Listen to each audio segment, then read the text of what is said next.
Hi everyone, this is Fabi, and in today's video we are going to compare the cameras on the iPhone 15 Pro Max to those on the iPhone 14 Pro Max. Now we are starting this out by filming with the front camera of the iPhone 15 Pro Max, so you can tell how the stabilization works, you can tell what the image quality is like, and also what the noise coming from the wind is like, because it's quite windy right now, so you will be able to tell just how good the phone will be able to cancel out the noise, or if the noise is being picked up in the video. Now we've switched over to the front camera of the iPhone 14 Pro Max. It's still windy, so you'll be able to compare these two and figure out which one of them performs better with the front-facing camera and also with the microphone in such a windy environment. We will take a look at more videos later, but now let's focus on the back cameras, and starting with the main 48 megapixel camera. Right off the bat, I can tell you 4 major areas of improvement. First of all, there is much better dynamic range, a lot less lens flare, better detail due to pictures now being 24 megapixels instead of 12 megapixels, and last but not least, immensely better night mode. In the lower right hand corner of this shot, you can see how much lens flare we get with the 14 Pro Max, and while the 15 Pro Max still has some, it's obvious the new coating they apply does a pretty good job of eliminating it. By zooming in on this same image, you can see we get a much clearer picture with the 15 Pro Max, and there's also more detail because it's a 24 megapixel shot instead of a 12 megapixel like with the 14 Pro Max. The next two shots are perfect examples for the better dynamic range of the iPhone 15 Pro Max camera. Where on the 14 Pro Max, the sky is blown out, the 15 Pro Max manages to retain some detail, and especially with the second shot, you can see how much better the 15 Pro Max handles it. And while not as exaggerated, this shot again shows us how the 15 Pro Max manages to still keep some detail around the sun and not blow it out. With this picture, you can see the warmer color profile Apple went with this generation. I personally like this, but if it isn't what you prefer, you can change your color profile and the camera app will remember your preference. Another feature this year is the ability to shoot not only 1x full resolution photos with the main camera, but also 1.2x and 1.5x. Because we are using the same lens, Apple does have to crop in order to get these shots, but given the 48 megapixel sensor they have to play with and the heavy lifting done by the image processor, image quality shouldn't take a hit. Now, because today's video is about pro iPhones, I've got the perfect sponsor to get you started in the world of PCB manufacturing, 3D printing, and CNC machining.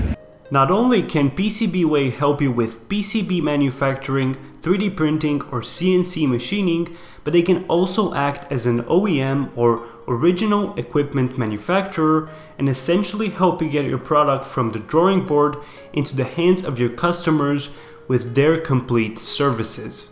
I've used PCBWay before being sponsored because of their very short delivery times and very competitive prices, and I've been very happy with their quality. Make sure to check out their website through the link in the description, and also use them for all of your future projects that I'm sure you guys will have.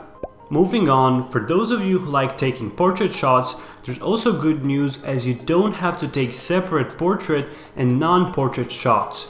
All you have to do now for portraits is to tap to focus on the subject you'd like to have in focus, a small F icon appears in the lower left corner, and you later have the ability to turn on portrait mode by editing the photo.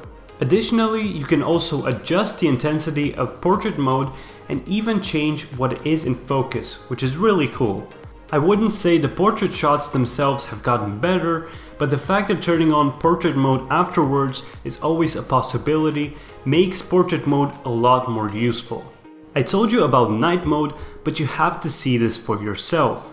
Apart from the reduction in lens flare around the fire, it's incredible to me how much more detail we get from the ground and from the tree. Because it is the same sensor essentially between these two phones, it means that all this improvement comes from Apple's much improved Deep Fusion image processing neural engine. In this second, more extreme shot, you can see more detail in the tree, but more impressive is how a lot of the stars are missing from the shot taken by the 14 Pro Max and only visible in the 15 Pro Max shot. With both the 15 and the 14 Pro Max, we can take 12 megapixel 2x shots with the main camera. As far as I can tell, there's no improvements here with the 15 Pro Max.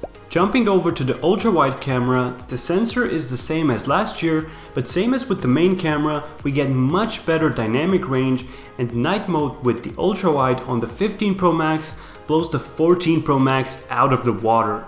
With this shot and the next one, you can see how the sun looks much bigger on the 14 Pro Max due to it being blown out, whereas the 15 Pro Max manages to expose it much better. In this second shot on the 14 Pro Max, you can also see some lens flare in the bushes right underneath the sun, which are not present in the 15 Pro Max shot. With this last shot, I would have honestly been disappointed if I didn't have the 15 Pro Max.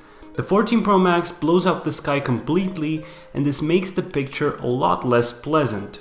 Moving on to night mode with the ultra-wide camera, there's again a huge difference in detail we get with the new phone, and also a big decrease in lens flare. Honestly, this generation of iPhones brings the biggest improvements to night mode since it launched back in 2019.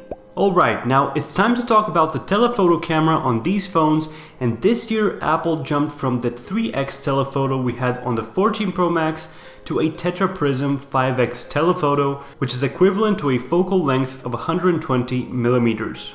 Stabilization is also improved, but as with previous telephoto lenses, shooting with it requires a good amount of light. At night, most of your 5x shots would actually use the main camera and crop in. During the day, it does take good photos, similar in quality to the previous lenses, only this year it allows you to get closer to the subject due to the increased focal length, which obviously will expose more detail in subjects which are far away. I personally like that I can get closer to the subject using this new telephoto lens, but there are situations where a lesser zoom would also be desirable.